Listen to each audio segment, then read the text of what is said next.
अभी मैं आपके सामने सबसे चर्चित और संघर्ष सिंह, इन्होंने अपने नाम के आगे लगा रखा है, इन्होंने संघर्ष करते भी हैं और इन्होंने अभी चुनाव लड़ा है सीहोर विधानसभा क्षेत्र में। इन्होंने चुनाव भी लड़े हैं, काफ़ी सर्टिफाइड में काफ़ी इन्होंने फाइट भी किया है।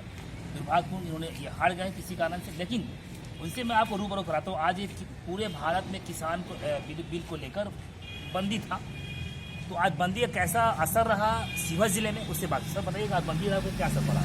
मतलब आज जो बंदी था, मतलब अभी किसान आंदोलन को लेकर सबसे बड़ी बात ये हो रही है कि हम लोग डिसाइड नहीं कर पा रहे हैं असली किसान और नकली किसान। जी, सोशल मीडिया पे खूब चल रहा है असली किसान और नकली। जी, तो मेरा मानना है कि असली किसान के लिए आज बंद था, इसलिए कि असली किसान तो खेत में। अब सवाल यह है कि अगर कोई बैंक कर्मी हड़ताल करता है तो वो मार्केट बंद कराने छोड़े जाता है, वो अपने बैंक प्रतिष्ठान को बंद कर देता है। तो किसान का बैंक तो उसका खेत है, उसका खलिहान है, और ज़्यादा से ज़्यादा वो ब्लॉक है जहाँ वो अनुदान के लिए अप्लाई करने जाता है। किसानों ने कहा अपने मतलब मवेशियों के लिए चारा एक दिन पहले काट दिया था। उन्होंने कहा आज हमारा हड़ताल है, हम खुरपी कोदारी अपने पास रखेंगे, लेकिन हम खेतों में नहीं जाएंगे और बाहर भी नहीं निकलेंगे। तो ब्लॉक तक भी अनुदान के लिए नहीं गए। आज उन्होंने कोई रूटीन का अपना काम नहीं किया। तो मैं मानता हूँ कि आंदोलन सफल है असली किसान के लिए। जहाँ तक सवाल है, एक चीज़ समझना होगा, मुझे लगता है तमाम राजनीतिक दलों को एक बार समीक्षा करना होगा या उनके कार्यकर्ताओं को कि क्या वो सही में किसान है। अगर वो किसान है तो एक दिन, मात्र एक दिन, जब आज बंदी था, अपना बैनर पोस्टर घर रख के नहीं आ सकते थे? किसान होके आंदोलन नहीं कर सकते थे? अगर सही में किसान का बच्चा किसान के रूप में सड़कों पे निकलता तो शायद मार्केट भी बंद होते। लेकिन यहाँ सड़कों पे केवल कार्यकर्ता निकल रहे हैं जिनके अपने अपने आप कह रहे मतलब कि किसान सड़क पे उतरे ही सीहोर जिले के अंदर नहीं। उन्होंने तो उन किसान को तो सड़क पे आना भी नहीं होता है ना। वो तो एक बार फसल बेचने या बैंक से पैसा निकालने सड़क पे आते हैं। उनके लिए तो वो गांव वाला सड़क है, उनके लिए वो खेत वाला सड़क है। वो सड़क जो उनके खेत तक जाता था, किसान ने कहा एक दिन मैं वहां नहीं जाऊंगा। मैं अभी एक गाँव में गया था, वहां हल चल रहा था। मैंने पूछा कि आपको पता है आज आंदोलन है?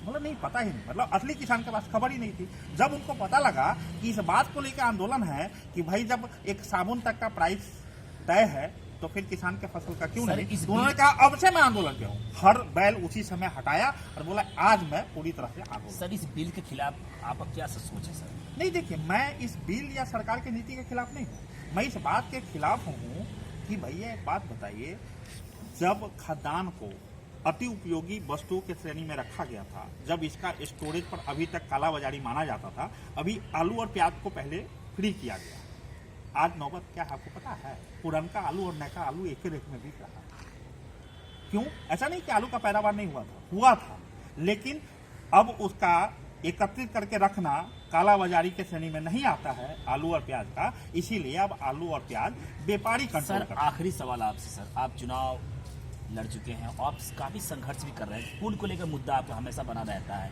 और आपने एक शपथ लिया है कि जब तक मेरी दाढ़ी बढ़ेगी तब तक पुल का निर्माण न हो जाए। तो ये बहुत बड़ी कुर्बानी आपकी। लेकिन जब किसान का जो आंदोलन था आज था, पूरे भारत में बंद था, तो उस किसान जो आंदोलन जो बिल सरकार लाई है, उस बिल में क्या कमी है किसानों के लिए? उस बिल में पहली कमी यह है कि किसान, अगर वह बिल पूरी तरह लागू हो गया तो किसान, जो छोटे किसान है, वो अपने ही खेत के मैनेजर बन के रह जाएंगे या मजदूर बन के रह जाएंगे। क्योंकि जब कारपोरेट स्तर पे खेती होगी तो पहली समस्या तो ये आ रही है। दूसरी समस्या यह है कि कहीं भी उस बिल में ये नहीं लिखा हुआ है कि धान कम से कम MSP पे बेचा जाएगा। और केवल धान गेहूं क्यों, किसान की तमाम फसलें हैं, उसका एक मिनिमम प्राइस तो तय होना ही चाहिए, नहीं तो क्या होगा। दूसरी बात मैं ये कहता हूं कि आप अनुदान देते हैं, 2 रुपये किलो अनाज दे रहे हैं, अच्छी बात है, आप वो पैसा दे दीजिए ना उन लोगों को। किसान जो 180 दिन, 140 दिन, 120 दिन खेत में पसीना बहा के जो धान और चावल बनाता है, उस चावल को आप 2 रुपये किलो दे दीजिएगा। क्या उसके मान सम्मान पर ठेस नहीं पहुंचता? धन्यवाद। ये मेरे सामने थे संघर्ष सिंह, पूर्व सीहोर विधानसभा प्रत्याशी। इन्होंने बड़ी खुल के बात किया है किसान को बिल को लेकर। आप सब देख रहे थे, हमारे साथ बने थे। धन्यवाद।